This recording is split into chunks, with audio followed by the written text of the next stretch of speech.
You are listening to the Information Security and OSINT Podcast, episode 32, originally released on November 5th, 2020. As always, I'm your host, Josh Amishav. With the holiday season about to start, the number of phishing campaigns traditionally increases. This week, Or Katz joins us to talk about some interesting research he did into novel ways phishing attack payloads are being obfuscated in order to make them harder to detect. Or leads the enterprise security research team at Akamai. When I asked him what his secret power is, he answered data, and at Akamai he's got access to a lot of it. This means he's got insight into the latest ways attackers are keeping their phishing campaigns up for longer by evading detection.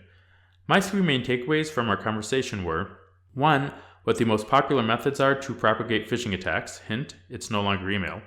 2. When analyzing complicated attack payloads, what signals or metadata can help determine if the code is malicious. And 3, how enterprises should handle potentially malicious users when they don't have enough information to determine what their true intentions are.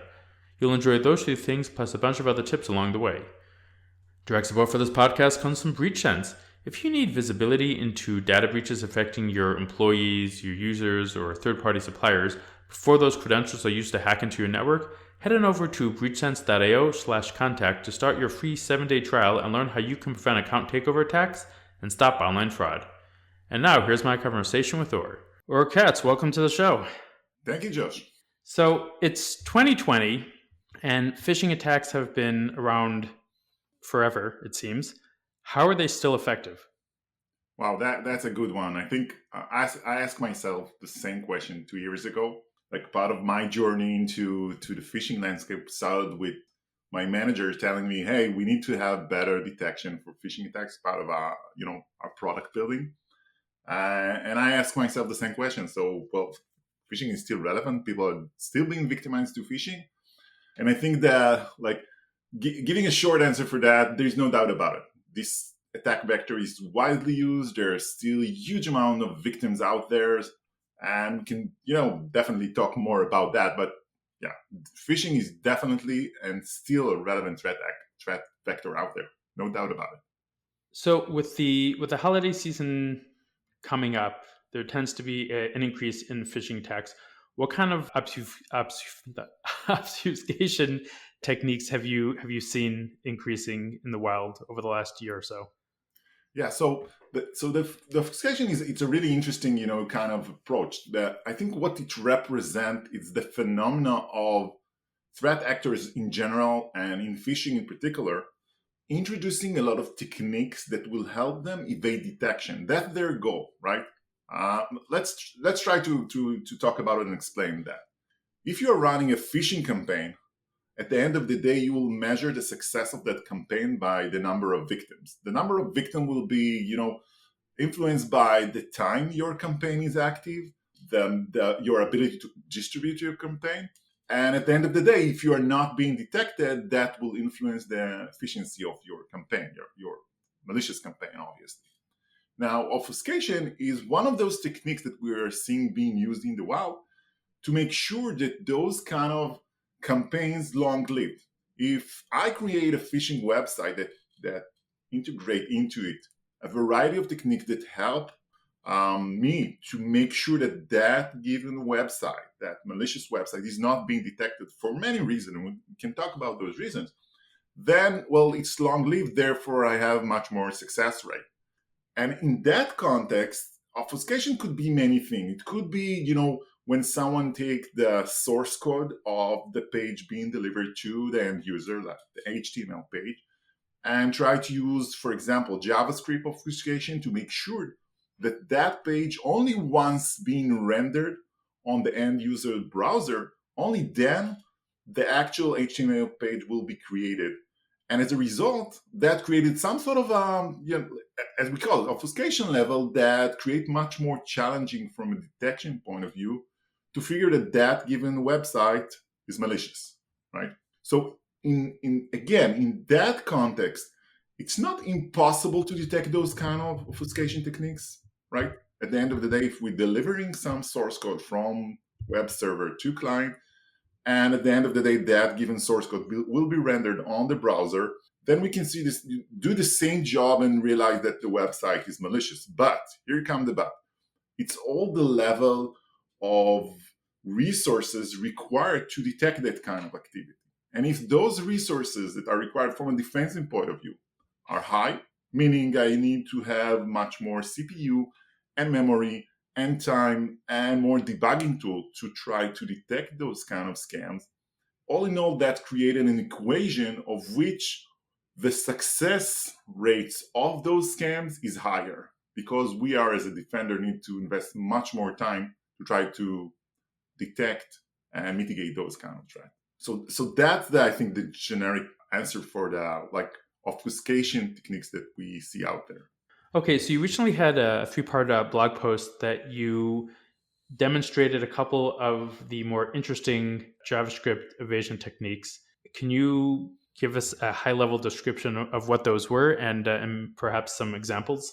Sure thing. So high level examples would be like, so let's talk about JavaScript. JavaScript is it's a client side it's a client side kind of scripting language that enables you to do practically anything, right? It gives you a lot of power to create your own code and do whatever you can do, whatever you want with that source code. Now that gives a lot of power to those that try to create some web pages that will be harder to detect.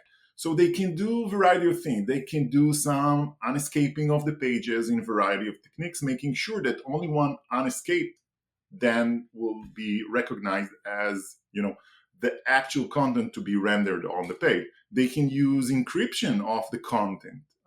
They can use a variety of techniques such as concatenation of some of the variables, or choosing very unreadable kind of methods to write the JavaScript code that, in a sense, when you look into that source code, it will be very hard to understand what really happens behind the scene, what's the logic behind the code. It can take you to the next level of creating some what we call dead code embedded in that, in the source code that is being delivered. You have chunks of code that their only job is to create something in the background that do nothing.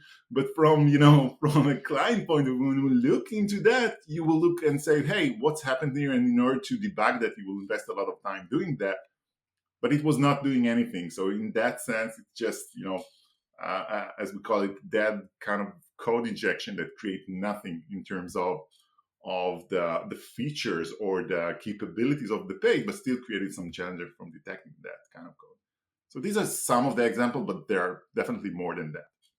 So when you see a phishing campaign that's using some of the obfuscation techniques, do you have any a methodology that helps figure out, I guess, in an efficient way, where the dead code is, or where the variables that are broken up? Are there any tricks of the trade that can be used that somebody wants to research this can save time and figure out what the code is actually doing without having to jump through each line to figure out what tricks are embedded there to make their job harder? That's a tricky one, and I will try to answer that. At the end of the day, and that's an important notion to know, JavaScript obfuscation doesn't mean bad, right? JavaScript obfuscation can also be used to introduce a legitimate or benign website for a lot of reasons. Some, website owner want to make sure that their code is not easily being understood or being abused. Therefore, they're using some, obfuscation techniques, which is a legitimate kind of, techniques to use. They are the owner of their website, and that's what they want to do, and that's okay. So when you try to spot an obfuscated code, it's not enough. You need to make sure that obfuscated code represents a malicious behavior. And in that sense, that makes it much more challenging. I would say that the thing that helps to differentiate legit to malicious JavaScript obfuscation would be other signals that you can get from the domain or the page being delivered. For example, if the domain is new domain that was only registered few days or few weeks back, that's an indication that something might be not legit here, right? The fact that the level of obfuscation will try to actually hide the actual structure of the page which means that what you actually will see from a victim point of view, that is also indication for that JavaScript obfuscation not being legit. At the end of the day, when we talk about phishing, what we see out there is a lot of legit brands being abused in order to make sure that victims will give away their credentials. So what that JavaScript is trying to do is try to hide the fact that the given brand is being abused and try to hide the structure of the page, that once you will look into that, it will be very easy for you to say, hey, that's probably a phishing, because it's trying to mimic a behavior for some given, let's say, a bank login page. And if you can mask that and if you obfuscate that, that will create much more challenging from a detection point of view. Therefore, I would say that's the big difference. It's like the context of the obfuscation, as I mentioned. Sounds like then there's no easy way to do that without getting a complete picture of what the code is doing.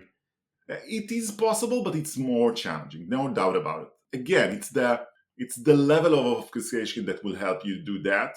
Yeah, the challenge, as I mentioned, is the fact that obfuscation doesn't mean bad. And therefore, you need to be wise how you make your decision, and you need to use different variety of signals that are not just related to the obfuscation to make your decision. Domain is one of them, URL, that all kind of patterns on the URL that you can use, whether the web page is being delivered using SSL certificate or not, what kind of SSL certificate, all of those things. Why would that matter? I mean, not like a domain mismatch, but like if it was over HTTP, is that a higher indication that it's malicious than over HTTPS? Especially now we've got Let's Encrypt and it's so easy to get a certificate. So again, these are signals. It's not like a Boolean decision kind of thing. But yes, if the page is being secured by SSL, that's a good indication that, well, it's better than not using SSL, obviously. Using Let's Encrypt, which is a free SSL certificate authority, it's less better than something that is much more known and much more familiar and not free of charge, which is something that threat actors might abuse in that context. So all of those indications altogether can create a better understanding of what happened out there. A good example is looking into the domain. A lot of those domains will use like threat actors in the context of phishing will use domains and use those domains to create what we call typo squatting kind of attacks, where you can see the name of the brand being abused appears as part of the domain with spelling mistake, for example, or it appears on parts of the domain that are not really representing the actual domain that will be accessed, like the sub kind of domain values. So looking into those kind of signals can also help you understand whether that's a good behavior or not.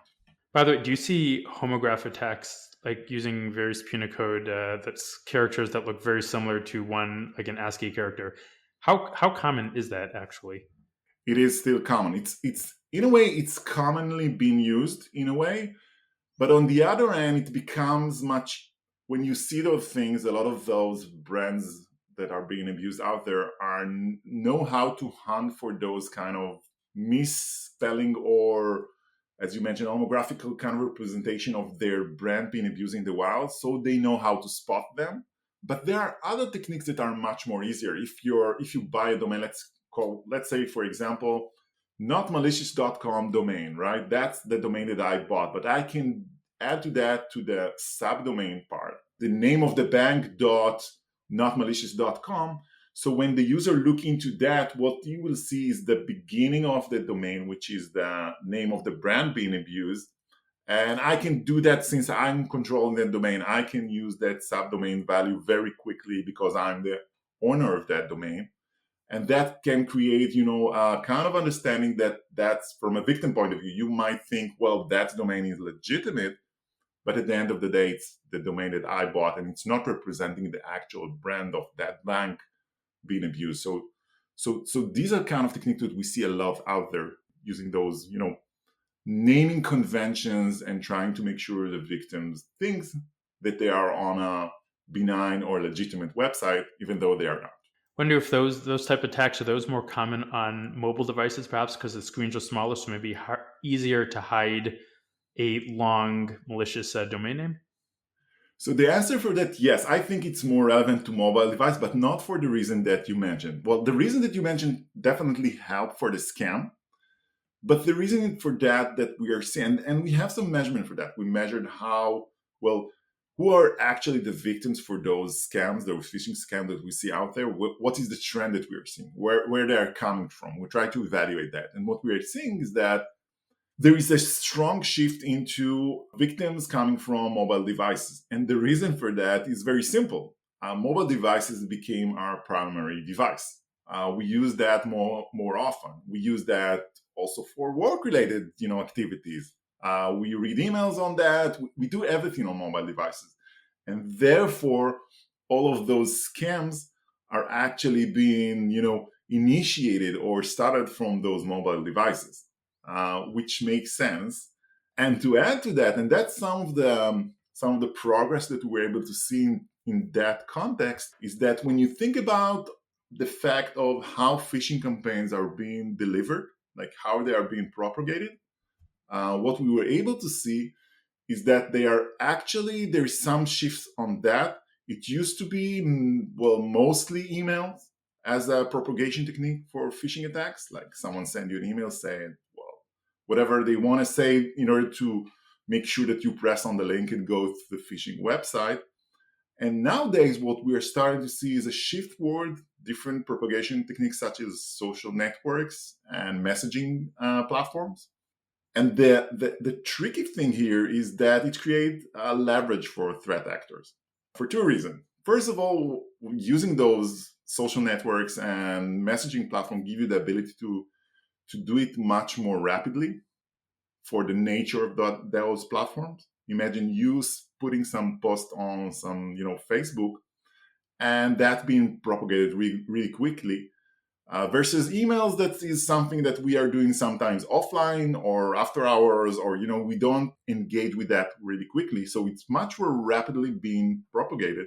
That's the first thing. The second thing is the trust level, because when I'm creating a scam and leading you to share that scam as a victim, as part of my scam, that led to the fact that your trust level and your reputation being abused to propagate that scam. And we see a lot of those scams go through Facebook and WhatsApp and applications such as those that leverage the propagation, viral aspect of that, and the trustworthy and the reputation of the victim as a tool to have better engagement and much more rapid distribution of the scam. And those are the 3-question quiz campaigns that you've vlogged about in the past. Yeah, that's the most notable kind of example that we have on that. And that's one of the toolkits that we researched and followed in the past 2 years. And the interesting part here is that given toolkit use only social networks to distribute those kind of campaigns. And the result of that, we were able to see some of the result in terms of victims are enormous. The numbers are off the chart.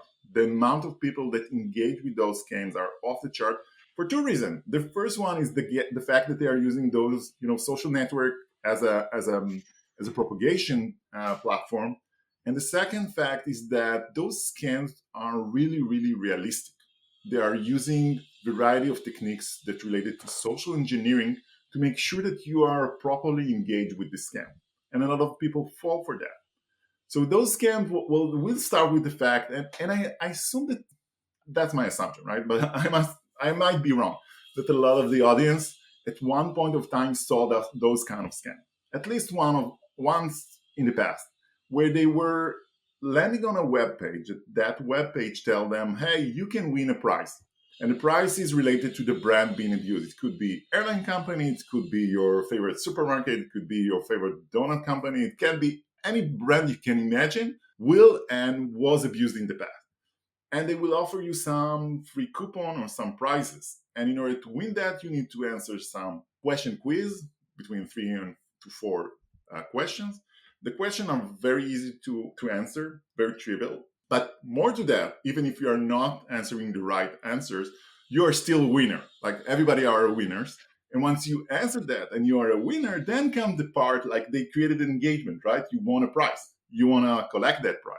And at that point of time, they will do two things. The first one, they will let you know that you need to share the fact that you won that prize by sharing that through social networks.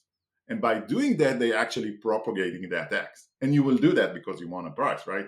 And the second step is once you do that, obligatory kind of step for distributing the scam, then comes the second step, which you will be requested to give some of your personal information or personal data or do something that is, well, that's the actually scam.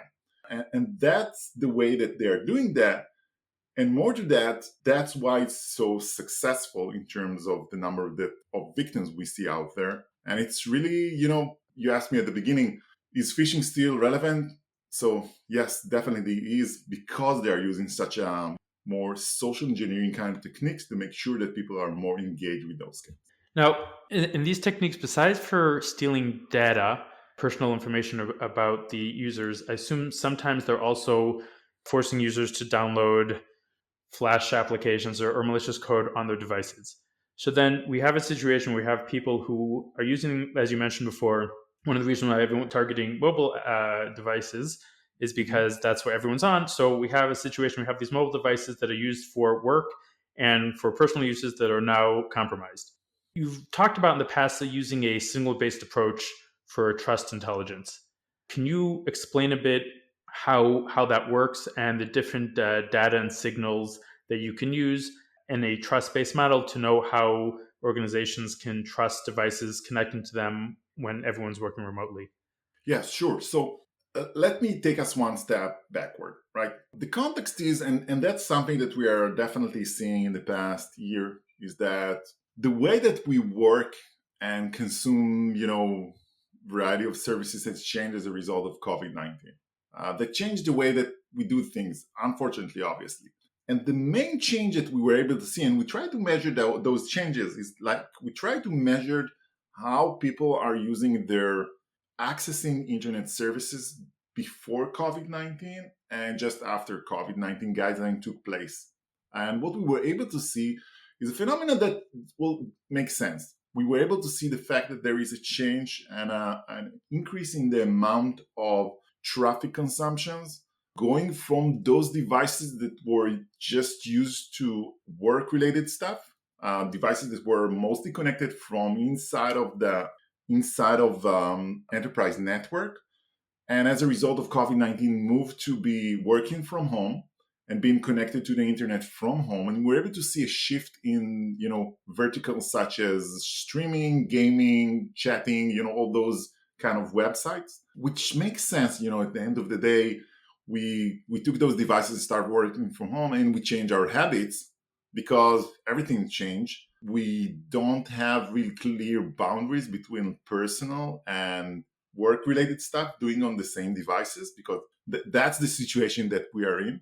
And the byproduct of that, and that's also something that we measure, is the fact that we saw those users being much more exposed to malware-associated traffic, right? Going to website that has some association to malware also increased really rapidly, like factor of 4 or something like that.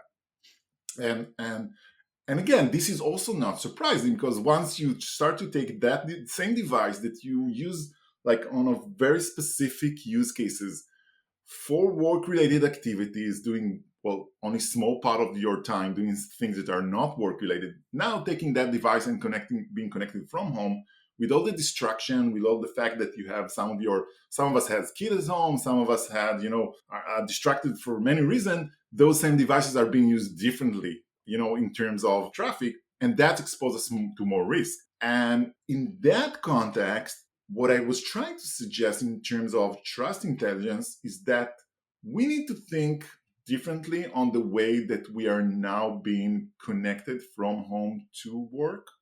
And there are some technologies out there that are trying to address that, like Zero Trust and SASE, and a variety of methodologies and techniques that help you being connected from home and reducing the risk associated to that. But what I'm trying to say is that you need to make sure that once you do that, you need to try to think of your defensive point of view from a client to the application, to the enterprise application that you're trying to connect to, as the most significant channel that need to be protected. And therefore, you need to collect a lot of signals. Some of them are signals that we didn't use to ingest into our security model. Try to take those signals and try to make decision based on those signals as well. I think that's what I was trying to. Well, it was a very long answer for a short question. Can you give some examples of the signals that we previously would have ignored now are relevant to make that decision?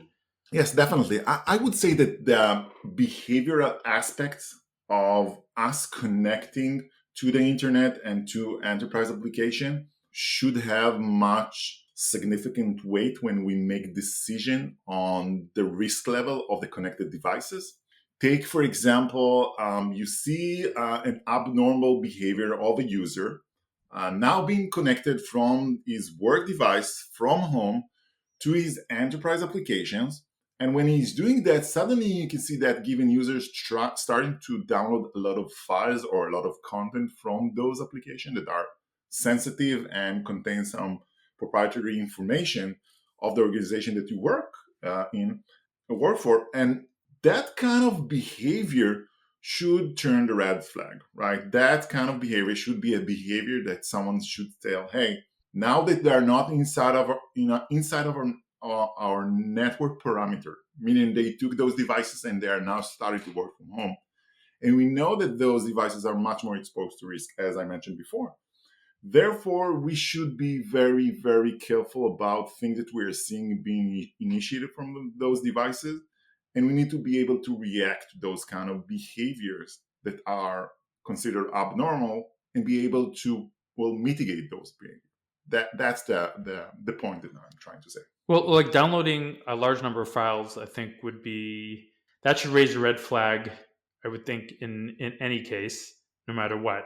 Are there other metadata that would be useful, perhaps even before user connects, to see, I don't know, like running, some VPNs will run scans on the machine before they connect to see configurations, proxy settings, etc.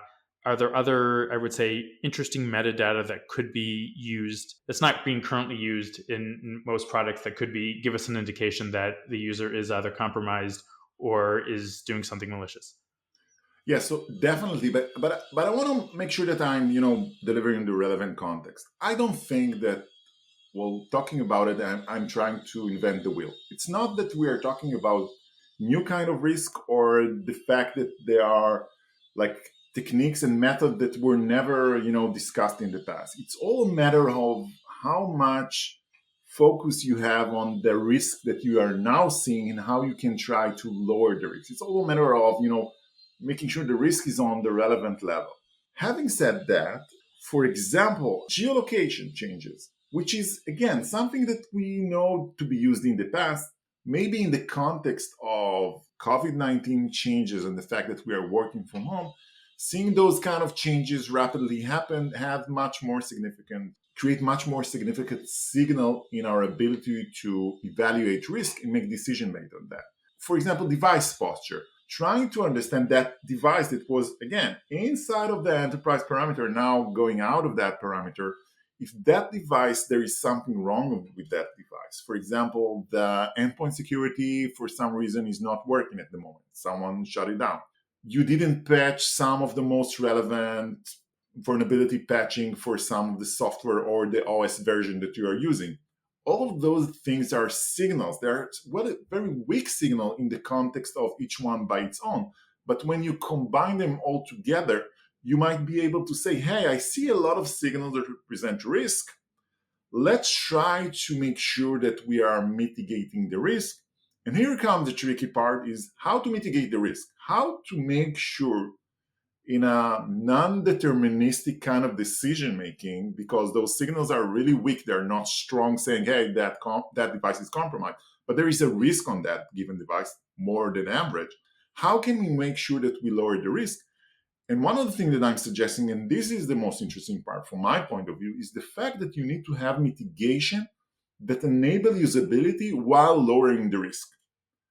And the best example that I can give for that is for the first example that I gave for the abnormal downloading of files, right? So that's the behavior that you are seeing. How can you mitigate that without creating a loss of usability, right? You can block the user, but once you block the user, there's no usability, right? He is not having access to enterprise application. What you can do is limit the amount of files or data he can download, and by that you still give him the freedom of accessing some of the stuff if it's false positive. But if it's not false positive and that's something malicious, then you limited the amount of data that was downloaded, and therefore you reduce the risk of being compromised. So Right, that that's makes what sense. Great. Okay, so let's talk a bit about protection. Like I mentioned, the amount of phishing attacks will probably increase over the next couple of weeks. What could users do to protect themselves, and what can site owners do? Well, that's a good one. And that also related to the question that you said you asked at the beginning, which is right. Phishing is here for over 20 years now, and we're still having this discussion of how to mitigate phishing attacks, and we see a lot of phishing attacks out there, and some of them are really, really effective. So I would say, from my point of view, it is all about education, and I will try to explain that. Obviously, me and you, we are tech shabbies, right? We when we see something that looks odd or looks out of the ordinary, we will ask ourselves the question whether we should enter our credentials or not, right? If we are pressing a link, getting to a login page, we'll start to ask some question. We have the technical level to make the right decision in most cases. So we are not the problem. The problem is from my point of view, is the young generation and those that were never educated for being able to understand that they are part of a phishing scam. The fact, and that's an interesting part. The fact that we're seeing, and that's the question quiz kind of phenomena that I'm seeing. People are still falling to that kind of scam and using their social network to distribute those scams. And the fact that we are seeing that and they are doing that means that the attacks are still relevant. Therefore, the balance would be to make sure that when they are standing in that crossroad and need to decide whether to share the scam or give away their credential, give them the tool to be able to say, hey, it's probably too good to be true, and it's probably is, right? Because if someone offer me free 2 airline tickets just because I answered 3 questions and suddenly I'm a winner, and you ask yourself, how many times in the past were you a winner for a legitimate kind of prizes? You should ask yourself, well, is it legit or not? And if you have doubts, don't do that. So the first step from my point of view is education for our kids, our colleagues, our siblings, our parents, all those, all that ecosystem that not always being aware to phishing scam, that would be the first part of what we can do. You ask also about website owner, what they can do. The answer for that, I would say it's all about, making sure your websites are well protected, and the fact that your websites will not be compromised to host those kind of scams, which is the first step of that. Running the latest version, doing patching, having web application firewall in front of your web server, doing all of those, things that you need to do and, website owners are supposed to do in order to protect their properties. That's the first step. The second step is from let's say the vendor point of view, the vendor that is brand being abused to deliver those scams. In those cases, I would say that there are a variety of techniques that can be used to try to spot those scams. There are a variety of services out there that will help you, try to see if your brand being abused. So it's all about, I would say, consuming those kind of services. And from the enterprise point of view, meaning trying to stop those scams being initiated by your users, the enterprise users, in the context of that, I would say that the multi-layer approach should do a decent work trying to mitigate the majority part of those kind of attacks, meaning you need to have firewall, you need to have email gateway, you need to have a secure web gateway to track all the traffic that go out of your organization and block that traffic. So a multi-layered approach plus education will do, I would assume, majority of the work to mitigate those kind of scams. Cool. All right. Well, thank you very much for coming on. This has been very interesting and enlightening. So Thank you, Josh. thank you. It was a pleasure being hosted by you. Thanks. Well, that's it for today. If you have any feedback or questions, tweet at me at Jamus, JAMUSE. And if you got value from this episode, then please share it with a friend. See y'all next week.